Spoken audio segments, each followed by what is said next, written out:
viento se ha dado a la fe. Le presentamos A través de la Biblia, un análisis de la Biblia libro por libro que nos ayudará a crecer espiritualmente. Estos estudios fueron diseñados por el Dr. J. Vernon McGee, destacado maestro y expositor de la Biblia. Acompáñenos en este fascinante recorrido a través de la Biblia. La palabra de Dios. Solo se requirieron pocas palabras para contarnos todo lo que Dios quería que supiéramos de la creación del universo. Pero en cuanto a la creación del hombre, Dios dio más detalles. Escucharemos algunos de esos detalles hoy mientras el autobús bíblico nos lleva más profundo en nuestro estudio del primer libro de la Biblia, Génesis. Bienvenido a otro día y otra semana de A través de la Biblia. Soy su anfitrión Jehiel Ortiz y si acaba de unirse a nosotros en nuestro estudio, quiero estar seguro de que sabe estas dos cosas muy importantes.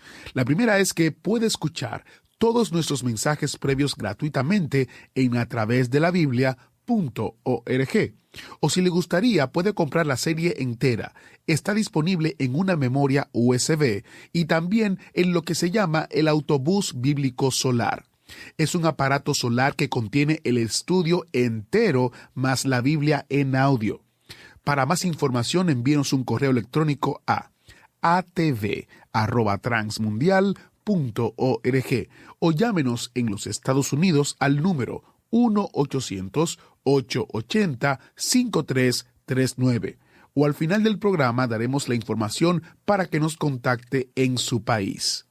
La segunda cosa que quiero que sepa es que el Dr. McGee escribió notas y bosquejos para Génesis y para cada libro de la Biblia para que fuera una herramienta de estudio de la palabra de Dios. Para descargar sus copias para cada estudio, visite atravesdelabiblia.org, donde están disponibles de manera gratuita.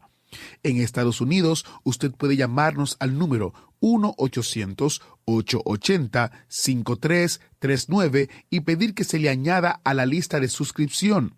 Con mucho gusto se lo enviamos por correo antes del principio de cada nuevo estudio con nuestro boletín. Si usted está en Facebook, puede visitar nuestra página de Facebook y hacer clic sobre el botón que dice Notas y Bosquejos para suscribirse al boletín electrónico mensual.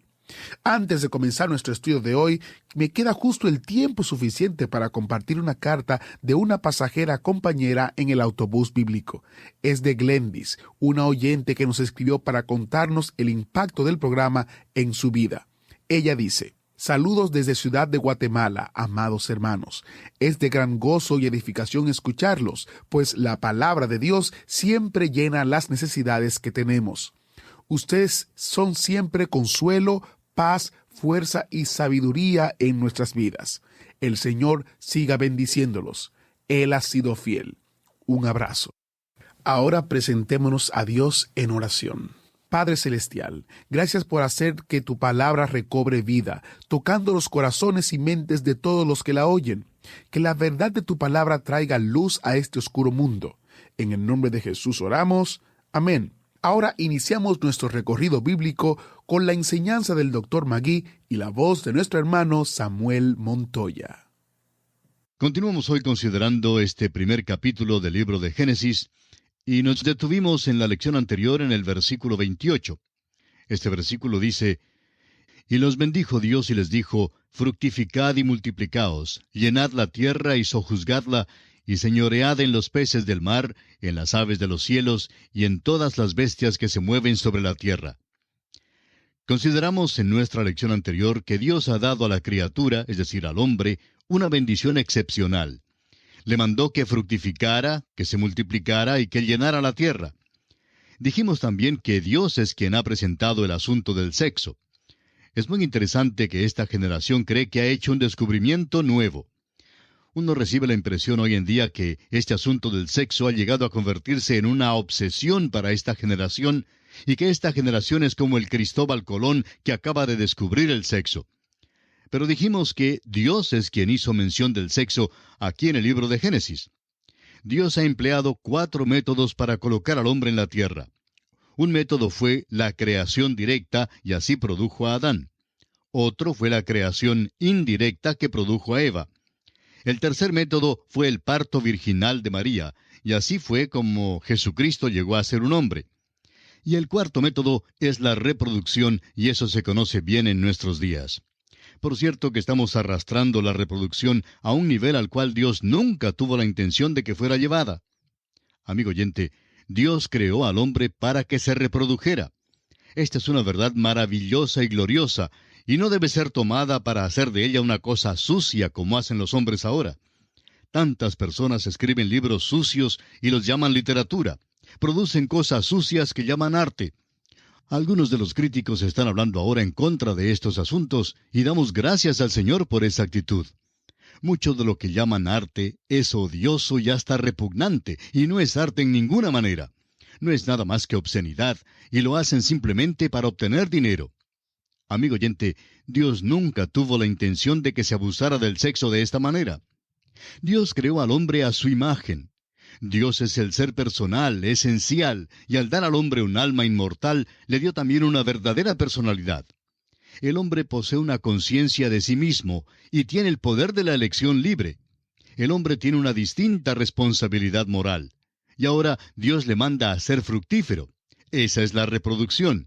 Pero fíjese también que Dios le manda a llenar la tierra. Y esta es una palabra interesante. En el hebreo parece indicar que esta tierra ya había sido poblada antes por otras criaturas. Por lo visto, Dios dice que deben llenar la tierra porque cualesquiera que fueran esas otras criaturas habían sido destruidas y habían desaparecido. Ahora Dios también le dice al hombre, sojuzgad la tierra. Creemos que esta es la base de la educación y de la exploración científica de hoy. Esta es la base de la exploración de la luna por parte del hombre. En Proverbios capítulo 25, versículo 2, encontramos estas palabras. Gloria de Dios es encubrir un asunto, pero honra del rey es escudriñarlo. Dios esconde diamantes muy profundos en la tierra, y también pone los tesoros en un lugar donde el hombre ha de buscarlos. Y francamente creemos que es lo mismo en cuanto al conocimiento. Creemos que es verdad en cuanto al estudio de la palabra de Dios. Dios quiere que empleemos el laboratorio y el tubo de ensayo. Quiere que miremos por el microscopio.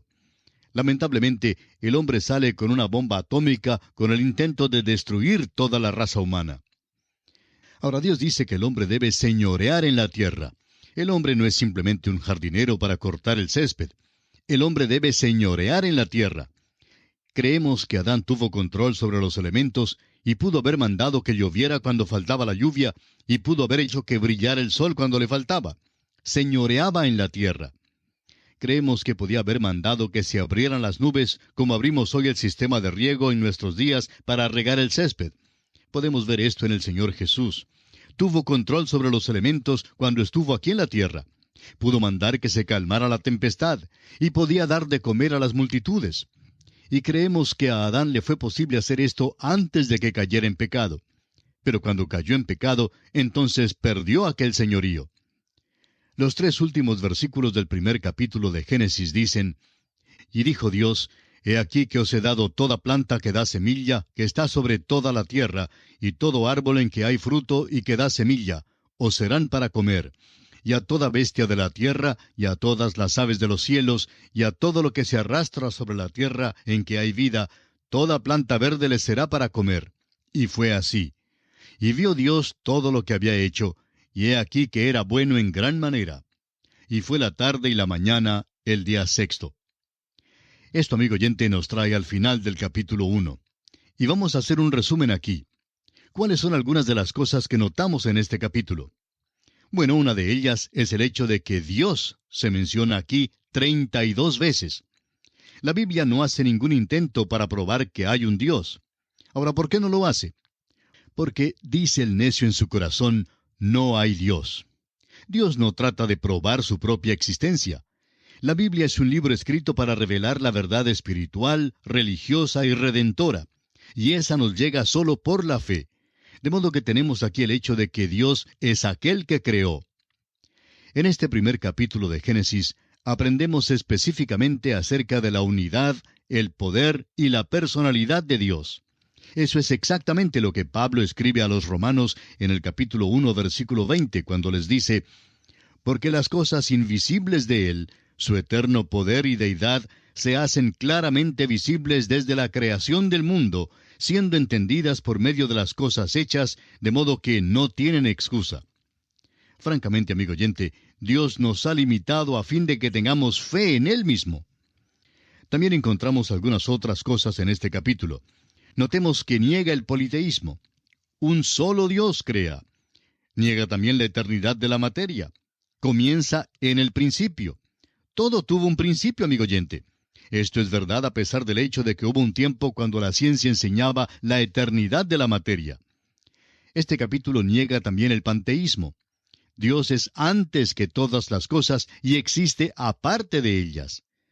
Encontramos también que niega el fatalismo. Dios obra en la libertad de su voluntad. Y vamos a concluir esta porción del estudio del primer capítulo de Génesis dando una lista de las características notables de este capítulo. Primero, hubo orden. Segundo, hubo un progreso definido. Tercero, hubo puntualidad. Y cuarto, hubo perfección. Y esto nos trae al comienzo del segundo capítulo de Génesis, y nos encontramos allí con Adán puesto en el huerto bajo algunas condiciones. Más adelante consideraremos el día de reposo. En este segundo capítulo del Génesis ocurre un gran principio de la revelación por primera vez que no encontramos con frecuencia más adelante. Es una huella dactilar de la inspiración. Es la ley de repetición o de recapitulación. En otras palabras, el Espíritu de Dios, al dar la palabra de Dios, tiene la costumbre de declarar varios eventos en un breve bosquejo. Da una serie de grandes hechos y verdades, pero no la da de un modo detallado ni elaborado. De esta manera, nos ha informado en cuanto a los 6 días de la creación. Luego, vuelve para sacar de aquel detalle lo que le es de más importancia, y entonces da muchos detalles más a ese respecto. En Génesis capítulo 2, la creación del hombre en el 6º día, como se nos relata en el primer capítulo, sale una vez más a la luz para darle más atención. Este es el asunto importante que Dios quiere aclarar y tratar en detalle. Eso es lo que ocurre con el libro de Deuteronomio. Deuteronomio es la interpretación de la ley después de la experiencia de 40 años con ella en el desierto. No es simplemente una repetición de la ley, sino más bien una interpretación de la ley. Asimismo, notamos que hay 4 evangelios. Encontramos muchas veces que se sigue este procedimiento en la palabra de Dios. Ahora, el tema de este capítulo 2 de Génesis es la creación del hombre. Es esta la que saca a Dios del relato de la creación y nos la explica con más detalles. Aunque la creación del hombre es el tema del capítulo 2, encontramos que empieza aquí con el día de reposo. Dice el capítulo 2, versículos 1 hasta el 3, «Fueron pues acabados los cielos y la tierra y todo el ejército de ellos. Y acabó Dios en el día 7º la obra que hizo, y reposó el día 7º de toda la obra que hizo. Y bendijo Dios al día 7º y lo santificó, porque en él reposó de toda la obra que había hecho en la creación». Ahora no perdamos de vista la importancia que tiene el día de reposo. ¿Qué quiere decir cuando dice que Dios reposó de la obra que hizo?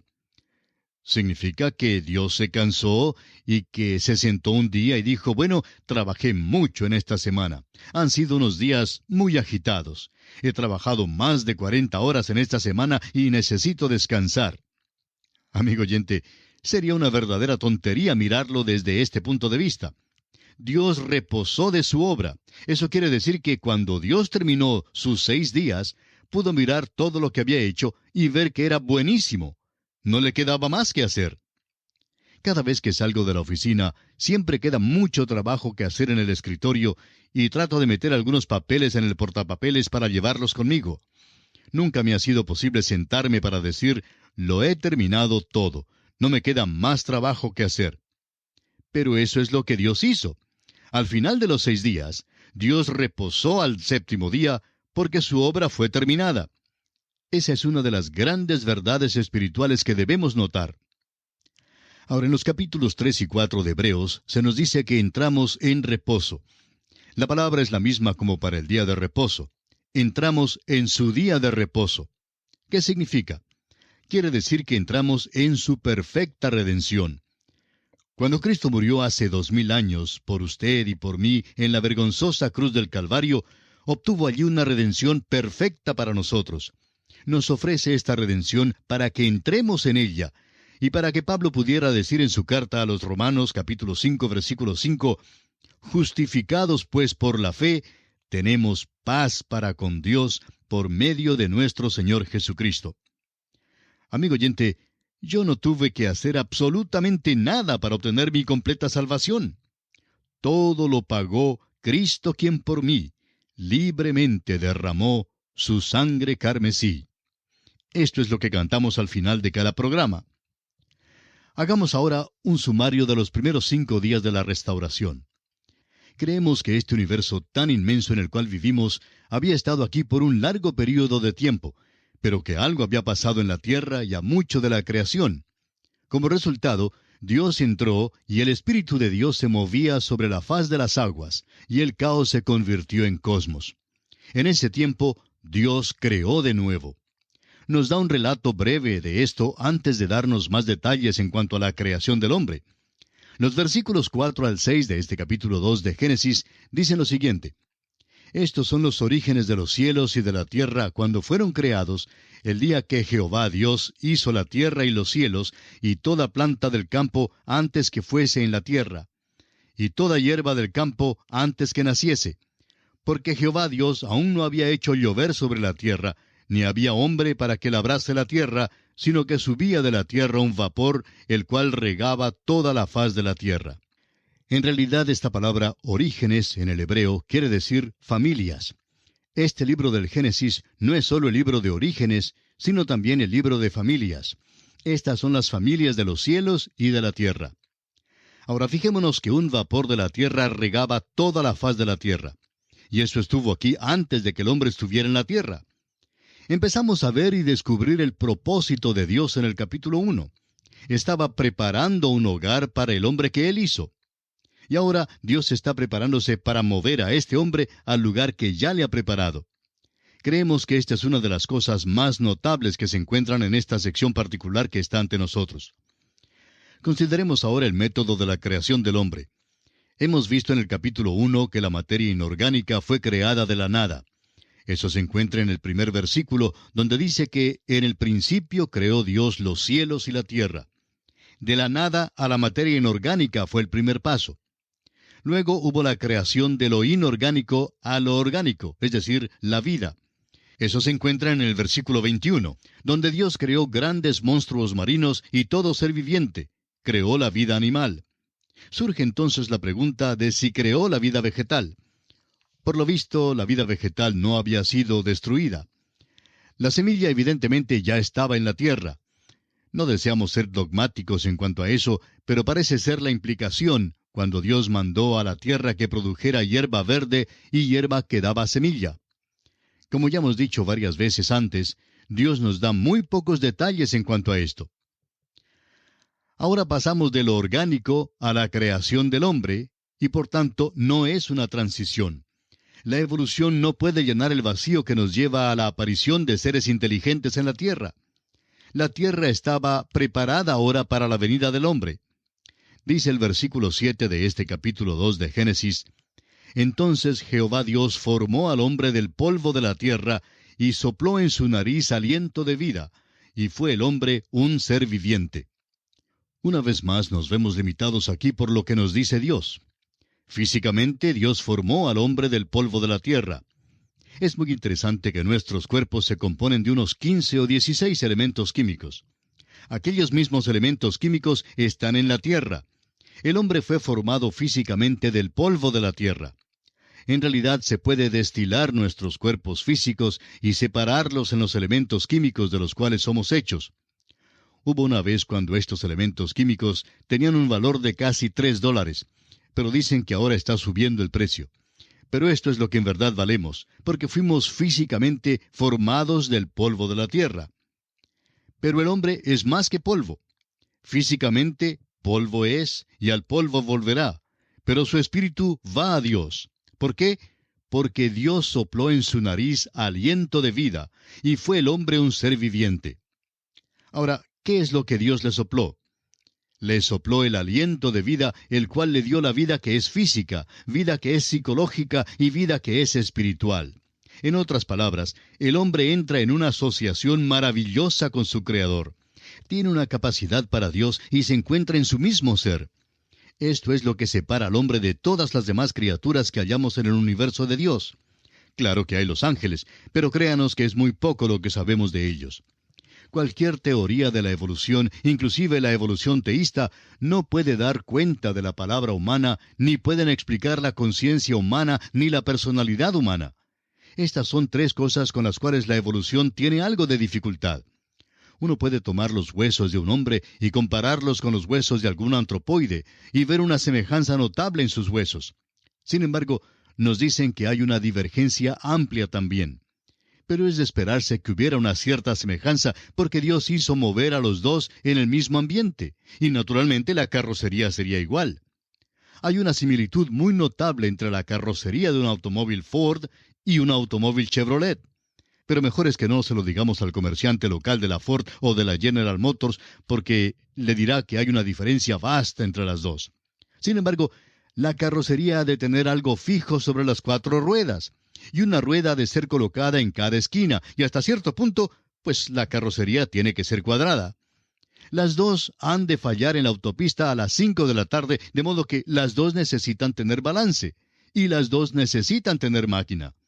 Deducimos, pues, que son semejantes, y sin embargo, no son exactamente iguales.